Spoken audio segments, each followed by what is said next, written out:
Hi, this is Steve at AXOPAR London Group, just returned from the annual AXOPAR Dealer Conference held in a very cold Helsinki, where they have revealed the revolution, the new model AXOPAR 37 range.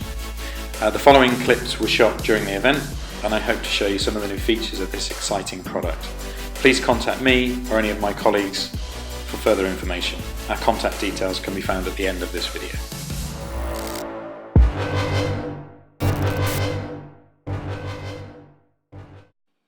Okay, so three models in the lineup. A Suntop, as you can see here, a new cross cabin, which is loosely based on the old cabin model, and an open boat, which is brand new to the range. AXOPAR are calling this a Spyder. Please note that this is a test mule that you can see here for the Shadow 900, but is based obviously on the 37 AXOPAR open hull. The current model sports cabin and T-top will no longer be part of the new model lineup.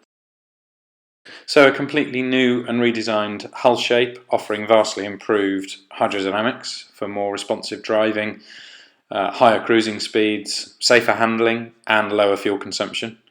This particular model is now capable of achieving 50 knots with the Mercury V8 300s. The hull rides some 30% flatter depending on the speeds, and the low pressure and added air that they're getting under the hull with the repositioning of the steps means that with a pair of V8 300s, this boat will consume around 75 to 80 litres per hour at 35 knots, whereas the old L6 Verados would have been consuming something like 110, 115 litres when paired with the old hull. The eagerly awaited gull-wing doors, not in fact standard, but I would suggest definitely worth specifying, as it transforms the access in and out of the cabin.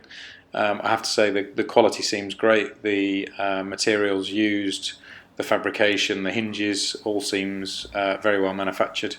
Large panes of glass in the top of the door and in fact a big skylight behind the doors in the cabin make the whole thing feel really light and bright and open. When they're not chosen as an option, the actual door mouldings are fixed in place, so the actual look of the boat is exactly the same. But this really has transformed this new model.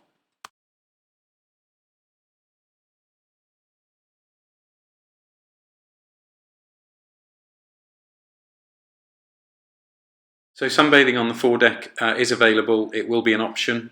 This prototype boat that we're looking at shows it as a drop-in cushion, but in actual fact it will be a fixed moulding and be a larger space. The table that you can see here in this video will be an option, as will this large cushion on the larger bow locker access. You can see here that the chain and a fixed anchor with a Maxwell winch will be an option.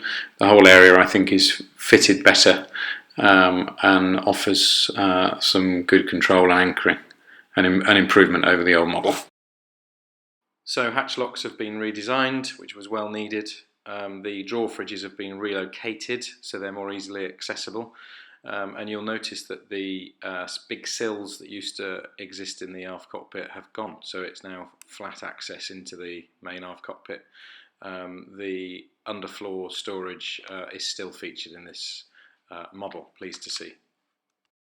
The main battery switch breakers are now electric rocker switches located under the driver's seat, which is a better location, and the water ski frame has been increased to 60mm stainless steel from 45. A more sturdy structure and welcome improvement. So the Suntop is a marked improvement over the previous design. It's higher, so the folding section at the back is not needed and gone. It's supported further aft and much further forward. Now has a handrail across the midsection for rear passengers standing to have support and a safety rail. And overall at sea it offers much better visibility and honestly less noise. You can see here a much sleeker dashboard, and in fact this glass bridge with twin 12-inch Simrad devices is a cost option. Boats built from the spring will have the Mercury Vessel View engine information displayed within the Simrad screens, and more than 30 functions can be programmed and controlled through a multifunction steering wheel, making this a revolutionary user experience. Forward cabin has more volume and is much brighter thanks to the additional glazing, and as already mentioned, the access is fantastic due to the gull-wing doors. You can see here the comfort pack, which is an optional extra featuring a cashmere coloured fabric, additional backrests and lighting. Wood flooring is no longer an option, but freshwater and electric flush toilet is now standard. So a new designed enclosed toilet compartment, something that was needed over the current model. You can see here a door that sits into a recess hiding a toilet. When you close this door, you have a full bulkhead across the cabin, making the bathroom completely separate from the accommodation space, a marked improvement.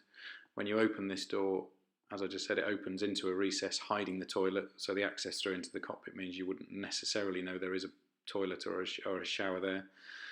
As you can see here on the port side, a shower is hidden behind a door with a fold-down seat. A much better design. Available as a cost option for those that want this feature.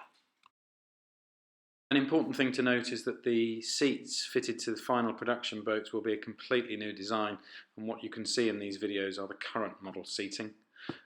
Some designs may get tweaked following dealer feedback at this launch event, hence I would encourage all buyers to visit the final new model launch at Boot Dusseldorf in 2020.